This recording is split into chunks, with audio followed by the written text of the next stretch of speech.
गुरुजी, हम हर माह तुलसी का पौधा क्यों लगाते हैं? हाँ गुरुजी, मेरी माँ भी घर में तुलसी के पौधे की रोज पूजा करती है। ऐसी क्या खास बात है इसमें गुरुजी? बच्चों, पहले ये पौधे लगा ले, फिर हम सब एक कथा सुनेंगे, ठीक है? ठीक है गुरुजी।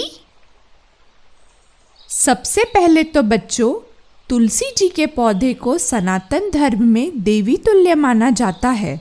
तुलसी जी के पौधे का विवाह विष्णु जी के स्वरूप शालिग्राम पत्थर से हुआ था और उन्हें वरदान प्राप्त हुआ था कि जो भी उनकी सच्चे मन से प्रार्थना और पूजा करेगा वे उनकी हर मनोकामना पूर्ण करेगी। इसी से जुड़ी एक रोचक कथा आज मैं आप सभी को सुनाता हूँ। सरसपुर नाम के एक गांव में रमीला अपने पति कमल और सास के साथ रहा करती थी। रमीला एक बहुत ही सुशील और पतिव्रता पत्नी थी जो खूब मन से अपने घर परिवार को संभालती और सबकी सेवा किया करती थी। उसने अपने आंगन में तुलसी का पौधा भी लगाया था जिसकी वो पूर्ण श्रद्धा से आराधना और सेवा किया करती थी। हे माता, आप तो सब जानती है, मैं तो आपसे अपने मन की हर बात बताती हूँ। मैंने सदैव ही अपने पत्नी धर्म का पालन किया है, पूरे मन से सबकी सेवा करती हूँ, किंतु मेरे साथ ही ऐसा क्यों मेरे शाम रूप के कारण मैं अपने पति और सास का प्यार नहीं पा सकती हूँ? न जाने वो दोनों मुझे कब स्वीकार करेंगे माता, बताइए ना माता। ऐसा तो होने से रहा, अब पता नहीं मेरे स्वर्गीय पति ने क्या देख लिया था तुझ में जो तुझे इस घर की बहू बना लाए। अब वो तो चले गए और तुझ जैसी लड़की को मुझे और मेरे बेटे को झेलना पड़ रहा है। रमीला का मन अपने सास के तानों से बहुत दुखी हुआ करता था, पर फिर भी वो हर कोशिश करती कि वो कैसे अपने पति और सास को खुश रख पाए। वो हर संभव प्रयास करती थी अपने पति के प्यार को पा सके, जिसके लिए वो अलग अलग प्रकार के व्यंजन पकाती, घर को फूलों से सजाती और रंगोली बनाती और पूरे मन से अपने पति की सेवा भी किया करती थी। आज सब आपकी पसंद का बनाया है जी। काश तू भी मेरे पसंद की ही होती तो मैं भी अपने सारे रिश्तेदारों के सामने शान से चल पाता। मैं तो पूरी कोशिश करती हूँ कि मैं आपको खुश रख पाऊँ। पत्नी सुंदर हो तो मन अपने आप ही खुश हो जाता है, समझी?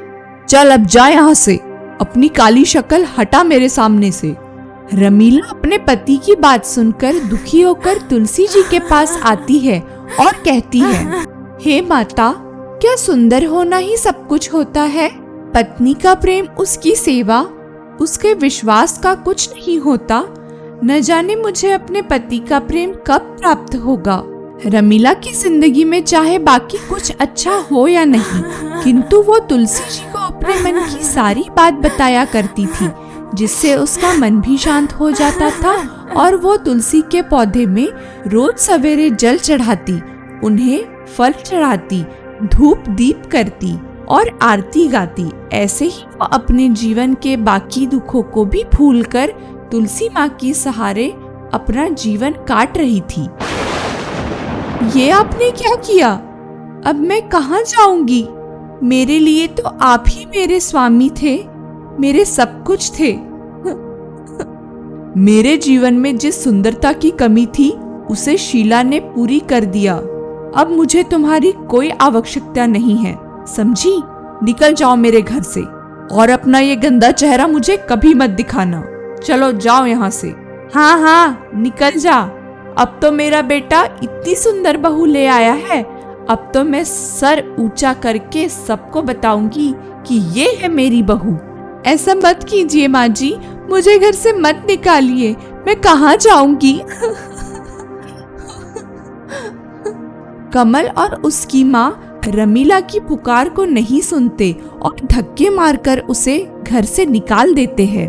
बेचारी रमीला रोकर बाहर निकल जाती है और वो तुलसी के पौधे को देखती है और उसे भी अपने साथ ले जाती है। माँ, और कोई न सही, मुझे पता है आप सदैव मेरे साथ हैं। रमीला उस घर से दुखी होकर चली गई, बस अपने साथ तुलसी के पौधे को ले गई।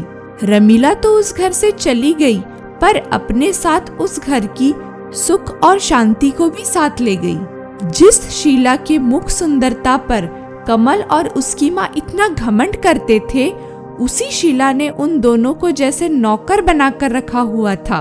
वो ना तो घर को संवारती और ना ही रसोई बनाती, बस पूरा दिन अपने आप को संवारती रहती। कमल जब थक हार कर काम से लौटता तो उसे ना तो भरपेट खाना मिलता था और ना तो उसे कोई पानी पूछता था। दूसरी तरफ रमीला जंगल में जाकर एक कुटिया बनाकर रहने लगी थी। वो अब अपना सारा समय माँ तुलसी की भक्ति में लगाया करती थी। लकड़ियाँ काटकर उसे जो भी मिलता उसे वो माँ तुलसी का आशीर्वाद समझ के स्वीकार कर लेती और अपने हर भोजन को वो सबसे पहले माँ तुलसी को भोग लगाती, फिर ही स्वयं खाती। उसकी यही निष्ठा और भक्ति को देखकर माँ तुलसी ने उसे एक दिन दर्शन दिया। आज मेरा जीवन सफल हो गया माँ, आपके दर्शन पाकर मैं धन्य हो गई माँ, धन्य हो गई। रमीला, तुम्हारी इतनी पवित्र और निश्चल भक्ति देखकर मेरा मन भर आया पुत्री। इसीलिए आज मैं तुम्हें वरदान देती हूँ, जो भी रोगी अपनी पीड़ा लेकर तुम्हारे पास आएगा, अगर उसे तुम मेरे पत्तों से इलाज करोगी तो वो अवश्य ही ठीक हो जाएगा।